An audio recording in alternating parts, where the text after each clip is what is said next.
Hello everyone and welcome to Walking Through the Bible. The edict had been given by Ahasuerus to utterly destroy the Jews. That order had been given because Ahasuerus had been tricked by Haman.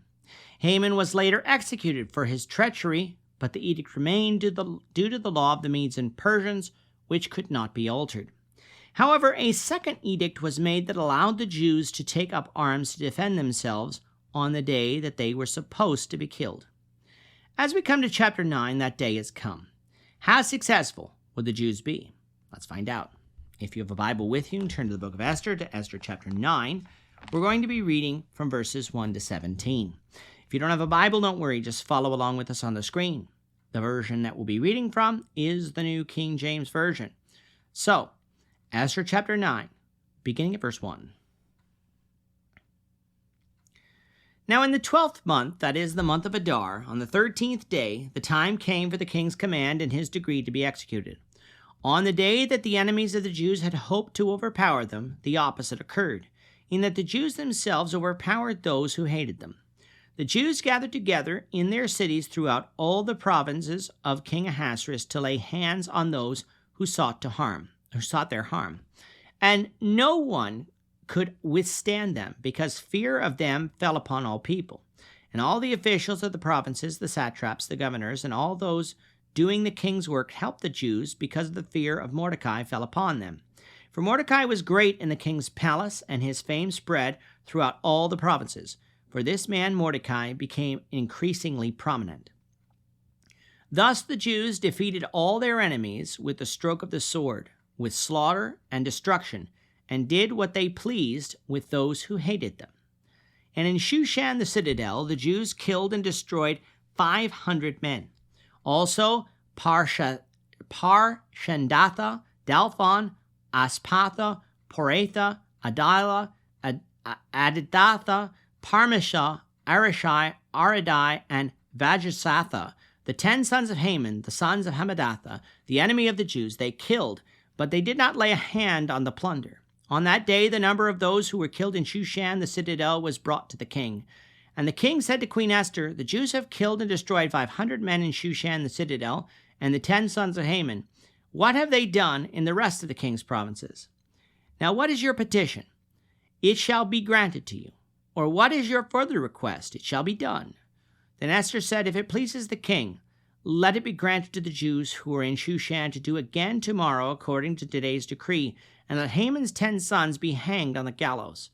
So the king commanded this to be done. The decree was issued in Shushan, and they hanged Haman's 10 sons. And the Jews who were in Shushan gathered together again on the 14th day of the month of Adar, and killed 300 men at Shushan, but they did not lay a hand on the plunder. The remainder of the Jews in the king's provinces gathered together and protected their lives, had rest from their enemies, and killed 75,000 of their enemies, but they did not lay a hand on the plunder. This was on the 13th day of the month of Adar, and on the 14th day of the month they rested, and made it a day of feasting and gladness. It was now the 13th day of the 12th month of the year, known as Adar, which corresponds to our early to mid-March. The time had now come that allowed the enemies of the Jews to legally rise up and kill all the Jews. My question has always been, knowing the second edict that came out making it legal for the Jews to defend themselves, why did anyone rise up to kill the Jews at all? But then you have to remember just how much the Jews were hated by non-Jews. If our dating of Esther is correct, and Ahasuerus is Xerxes I, then the events of the second half of Ezra and all of Nehemiah has yet to take place.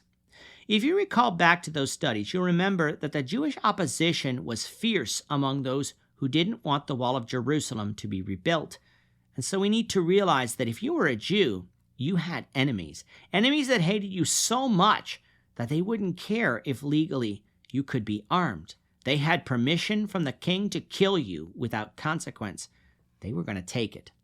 But because the second edict of the king existed, it gave the Jews permission to legally kill anyone who rose up against them. Note again the defensive posture.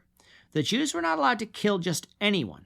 They couldn't kill the neighbor they hated if that neighbor decided to sit in their field and watch without participating. The Jews only had permission to protect their lives against those who came up against them. And that day, there were many who rose up against the Jews, and many were killed.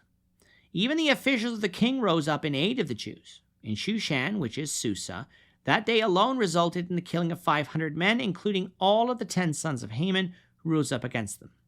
In the rest of the empire, the New King James Version says that 75,000 were killed, although the Septuagint puts the number at 15,000.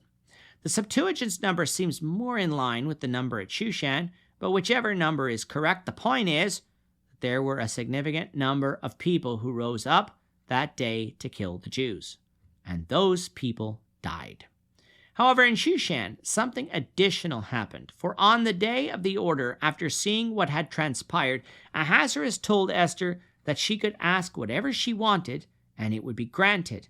And so Esther asked Ahasuerus that the Jews be given one more day like that day in order to continue killing their enemies, as well as hang the dead sons of Haman in the gallows as basically a warning for the people of the consequences of seeking to murder the Jews.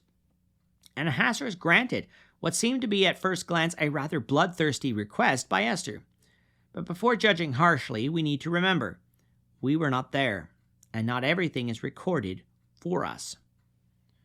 What likely seems to have occurred is that some of the enemies of the Jews in Shushan escaped, and so Esther was asking for one more day to finish the job there, so that the people could be secure.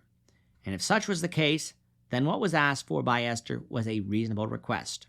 We should not judge such a request from our 21st century perch, seeing as how we were not there and we do not have all the information. Ultimately, God is the judge of all that occurred and will render just judgment on all that occurred on that day and the one that followed.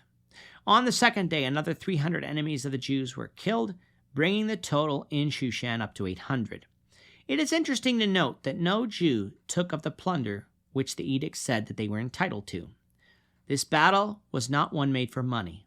It was one made for their lives, and so that is likely why the Jews chose to forego taking any bounty from this day. With the battle now over, it would seem like the events of Esther would be over, but not quite. What would the aftermath of this day be? We invite you back for the next lesson to find out. With that, our time is up for today. The Lord willing, we hope you'll join us for tomorrow's discussion of Esther chapter 9, verses 18 to 32, as we continue our walk through the Bible, one verse at a time. We thank you for watching Walking Through the Bible today.